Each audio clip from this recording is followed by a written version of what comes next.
Hello and welcome to another exciting episode of the Glenridge podcast. I am Snigdha Sultana. I am Musrat Ibn Ariba. Today's episode is all about fresh beginnings, setting positive habits, and looking forward to the amazing opportunity that a new year brings.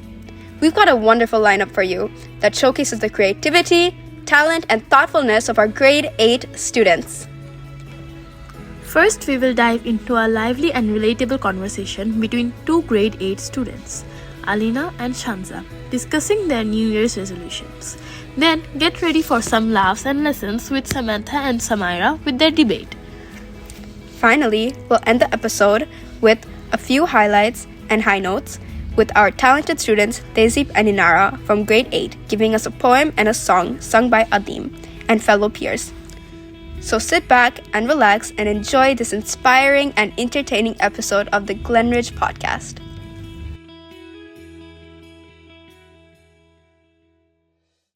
To start things off, let's tune into the poem recited by Tehsib Hasan and Inara Inaya Islam about their New Year's resolutions, goals to improve themselves, break bad habits, and make the most of the new year. Over to them.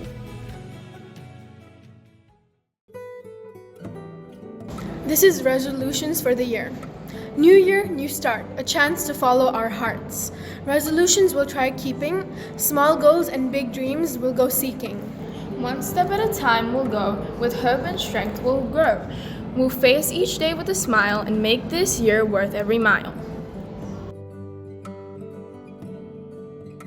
Wow, that was such an inspiring poem.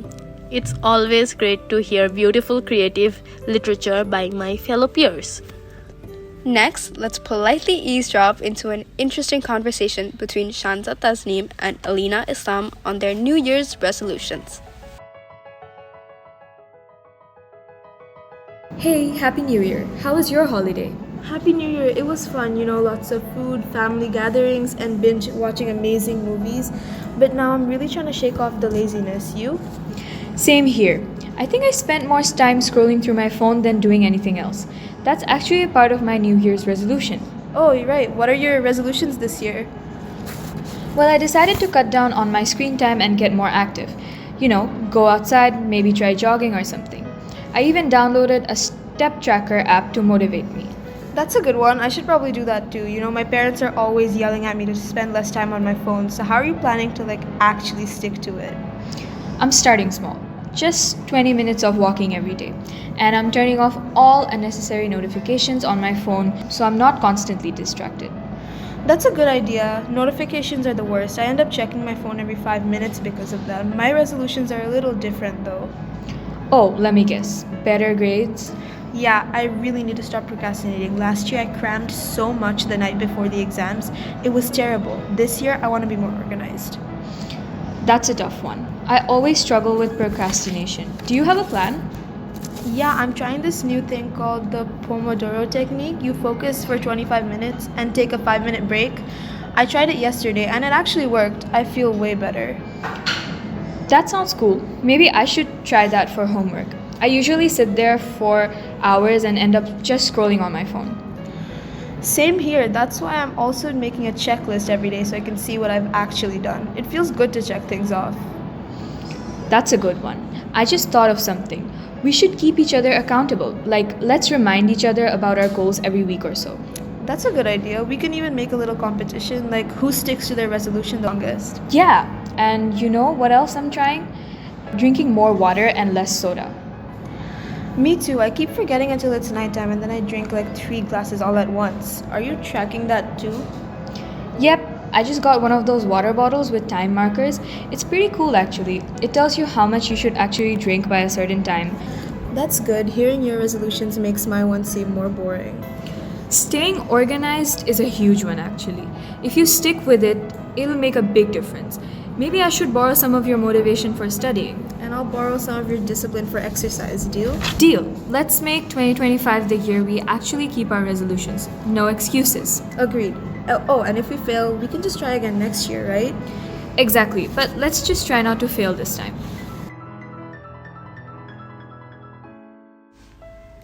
That was such a refreshing conversation. It's always inspiring to hear young minds share their ideas and aspirations.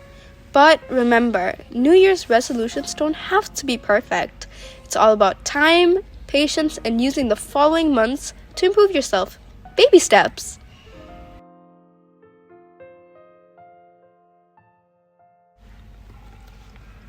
Now for our anticipated debate between Samantha Shalom Sharon and Samaira Amin Tehjib about if there should be road restrictions and if people should celebrate New Year's partying or at home. Welcome to the debate on whether we should celebrate the New Year's Eve. On one side, we have Samaira on the team Celebrate. On the other, we have Samantha on the team Skip It. Let's begin. Thank you, moderator. New Year's Eve is a significant culture that allows people to reflect on the past year and set intentions for the year ahead. It's a time for gathering with friends and family, celebrating achievements, and looking forward to new opportunities. The countdown to midnight creates an excitement and a sense of unity. While I understand the sentiment, but New Year's Eve can lead to unrealistic expectations and pressure.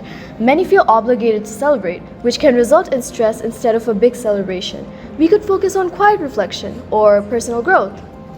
Celebrating can enhance personal growth. It's an opportunity to gather with loved ones and support each other in setting goals. The festive atmosphere can inspire motivation and positivity, breaking away from routine. However, the focus on partying can lead to excessive drinking, poor decision making. Many end up regretting their actions the next day. A focus on self-care and mindfulness can be more beneficial, don't you think? Celebrations can be tailored to individual preferences, whether it's a quiet gathering or a lively party. The sense of community and connection can be uplifting.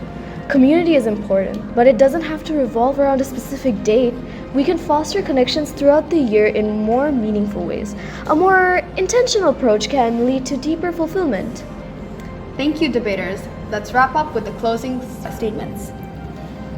In conclusion, New Year's Eve is a valuable opportunity to celebrate life and create lasting memories. Embracing the celebration can lead to a positive mindset as we enter a new year.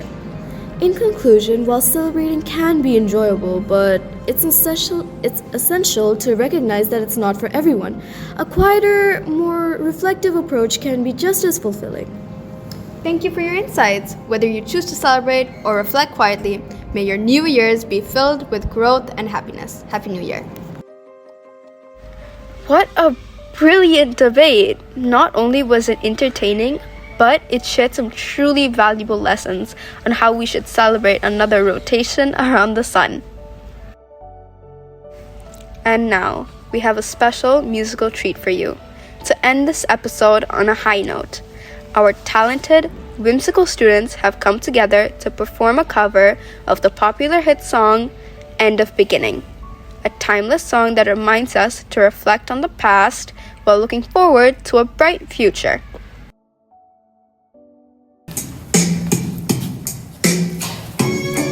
Just one more tear to cry, one teardrop from my eye. You better save it for the middle of the night, when things aren't black and white. Enter troubadour, remember 24.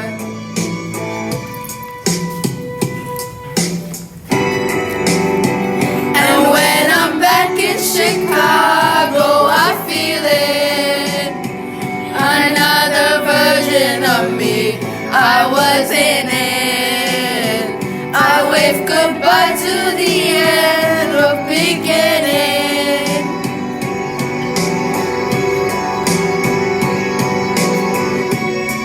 This song has started now, and you're just finding out. Now isn't that a laugh? A major sacrifice, but clueless at the time. Enter Caroline. Just trust me, you'll be fine. And when I'm back in Chicago, I feel feel it. Another version of me, I was in it. I wave goodbye to the end of beginning.